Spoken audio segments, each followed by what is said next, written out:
Vamos a cambiar completamente de tema. Gran preocupación ha generado el alza de homicidios en Chile, los cuales durante el primer semestre de este año aumentaron casi un 30% respecto al mismo periodo 2021. Con ello también ha incrementado el uso de armas de fuego, los ajustes de cuentas y la inseguridad. Para analizar este escenario estamos ya en contacto con el director ejecutivo de Paz Ciudadana, Daniel Johnson. ¿Cómo estás, Daniel? Un gusto saludarte como siempre. Buen día. Hola, Nicolás, muy buenos días, muchas gracias por invitarme. Gracias. Espero se escuche bien, estoy con una batucada acá atrás. No, se escucha perfecto, fuerte y claro.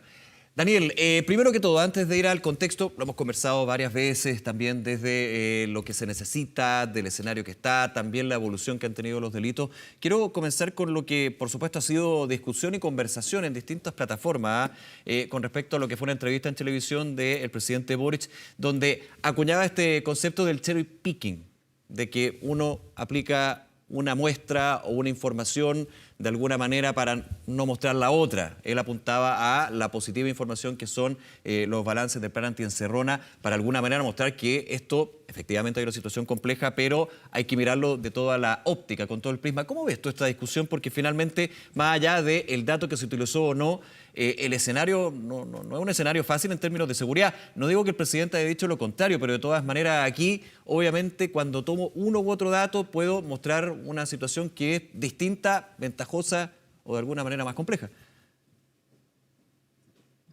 A ver, yo no puedo evaluar si es que ha habido una intencionalidad en elegir algún dato u otro, pero sí podemos poner en contexto cuáles son los indicadores más relevantes para medir la situación delictual en el país. Lo que estamos teniendo hoy día es, y claramente en eso no hay ninguna duda, una sensación de temor que es enormemente alta, de hecho es la más alta de todas las mediciones. Tanto las mediciones que ha hecho el gobierno como las que hacemos nosotros como Fundación Paz Ciudadana u otras instituciones, está claro que el nivel de temor que tenemos hoy día es el más alto que hemos tenido en los últimos 20 años, que es el largo que tiene la serie histórica. O sea, no tenemos historia más allá y por eso probablemente también eran niveles de temor más bajos. Y si bien muchas veces se piensa que el temor es una variable que no es tan relevante como el delito mismo, uno diría, mira, la verdad no importa que la gente esté tan atemorizada si la verdad es que no tiene riesgo de ser víctima. Esa mirada es errónea porque el temor puede generar mayores daños a la ciudadanía aún que el delito. Claro. Las personas declaran que dejan de salir a ciertas horas, dejan de salir a ciertos lugares, invierten sumas relevantes en sentirse más protegidos, protecciones en las casas, sistemas de alarma, etc. O sea, hay muchos costos que están relacionados con ese nivel de temor. Y en eso no hay ninguna duda. Tenemos un nivel de temor generalizado hoy día. Ahora, otros indicadores también nos están mostrando situaciones delictuales complejas, pero ahí sí hay que tener mucho cuidado con los datos, porque tenemos una situación de pandemia en los 2 años anteriores. Entonces, cuando comparamos series cortas, por ejemplo, ahora decir los homicidios, cómo se han movido con respecto al 2021, o ese tipo de análisis que son de una serie de datos demasiado cortas, y comparándonos con años que son muy especiales, porque había muy poca gente en las calles, mucha gente en las casas, entonces hubo una disminución en general de delito, entonces esa comparación puede ser peligrosa. Puede parecer que hoy día estamos creciendo mucho en delito porque la base era muy baja o viceversa. Entonces ahí tenemos que tener cuidado y analizar cada una de las situaciones delictuales en particular. Claro, porque finalmente depende de eso y los datos sirven, y volvamos a lo que significan los datos. Ustedes en Paz Ciudadana, de hecho, nos entregan muchísimos datos con respecto a la seguridad. Hemos hablado varias veces de datos que son difíciles también de obtener en términos de que hay que ir mejorando cuál es la depuración y por sobre todo lo que son las denuncias, esta cifra negra, digamos, cuando no se denuncia algún delito u otro, también por un tema de por qué no se hace esto. Y efectivamente en ese sentido, más allá del número, la cifra, el contexto y por sobre todo hay un hecho que es bastante claro, los delitos en términos de, y lo hemos conversado, los delitos en Chile en términos de la violencia con que se realizan esos delitos ha aumentado y eso está la cifra, pero por sobre todo también está una percepción que tiene una base concreta bastante sólida, ¿no?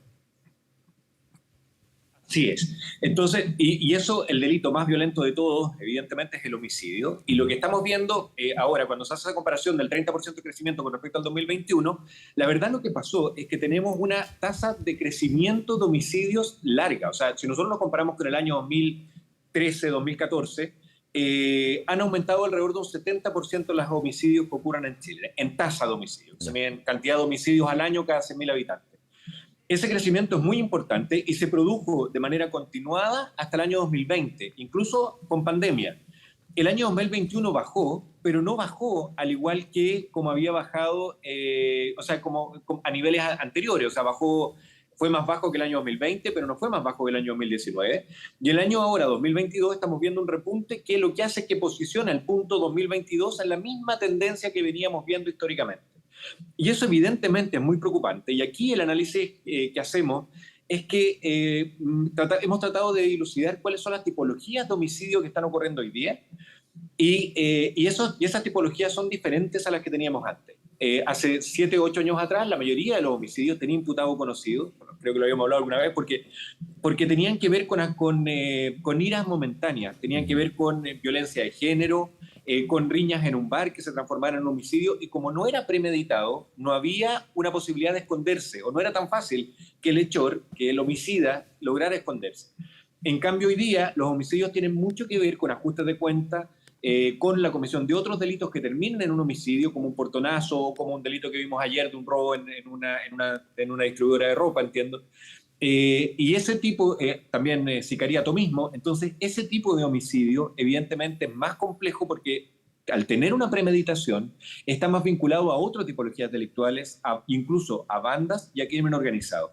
Y eso es lo que estamos percibiendo los ciudadanos y la ciudadanía en general, y por eso también está más atemorizada. Si bien la probabilidad de ser víctima de un delito en general en Chile no es que haya aumentado de manera muy significativa, de hecho se ha mantenido bastante constante e incluso bajó durante la pandemia, sí, la probabilidad de que ese delito del cual soy víctima sea violento y genere mayor daño es lo que está haciendo que la gente se esté sintiendo más vulnerable. Claro, bien, no, sin el ánimo de ser simplista, digamos, pero también en otras entrevistas que hemos tenido se mantiene este punto de que quizás no haya un aumento explosivo de los delitos, pero sí el tipo de delito y la violencia del delito es la preocupación y el efecto que puede producir esa violencia finalmente en términos de aquellos que terminan con homicidio, por ejemplo. Hemos hablado también de la evolución en términos de, por ejemplo, otras situaciones, ajustes de cuenta, el crimen organizado. Esos son temas también a tener en consideración con los datos, pero por sobre todo el contexto que se vive, ¿no? Efectivamente.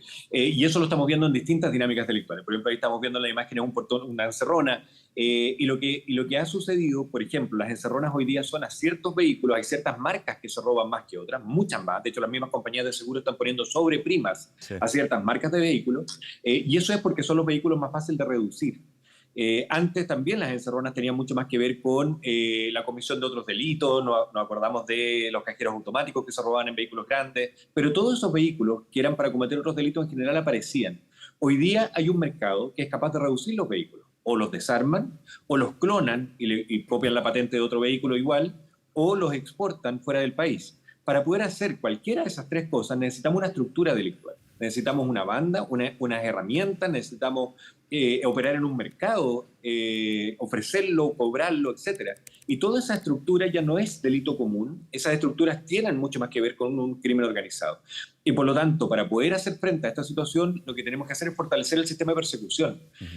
Ya no basta un sistema regional que se haga cargo de los delitos que ocurren en el territorio, necesitamos, nosotros lo que recomendamos es una institución con capacidades suprarregionales, claro, una fiscalía con capacidades suprarregionales que sea capaz de investigar los crímenes complejos y el crimen organizado en particular, porque son delitos que no ocurren en una sola región. Claro, en ese sentido uno podría pensar, Daniel, perdona, en personalizar la prevención, pero finalmente la investigación para prevenir y también la persecución a nivel más de zonas, no solamente a nivel nacional o a nivel de macrozonas, sino específicamente los puntos, porque cada uno es distinto uno de otro, ¿no?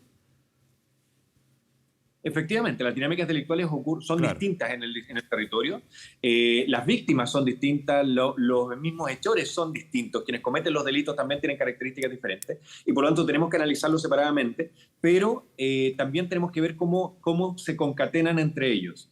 Un delito de tráfico, por ejemplo, en Chile, diría casi afortunadamente, no tenemos clima para producir grandes volúmenes de droga como los países centroamericanos, claro, por ejemplo, Colombia, México.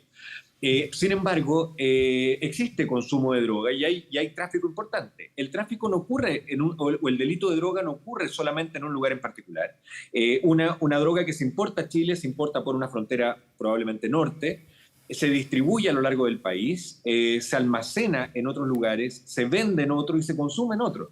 Entonces, pensar en una estructura que solo tiene facultades para perseguir en una región cuando tenemos delitos que claramente tienen una estructura que es transregional, evidentemente no es suficiente. Entonces ahí es donde recomendamos que fortalezcamos la estructura investigativa, porque evidentemente la estructura regional tiende a quedarse en los últimos eslabones de las cadenas delictuales. Dedicamos mucho tiempo de persecución al microtraficante, y tenemos muchas condenas en eso, el microtráfico, sí. Pero ese tiempo nos quita tiempo de perseguir una banda delictual que tiene unos jefes que son los que realmente tienen el negocio, y que no, al no desarticularlo, seguimos replicando las mismas conductas delictuales en los niveles más bajos. Daniel Johnson, director ejecutivo de Paz Ciudadana. Como siempre, Daniel, muchas gracias por estos minutos y esta conversación. Que tengas buen día. Muchas gracias a ustedes por invitarme, que estén muy bien, Nicolás. Un abrazo. Chao, buen día.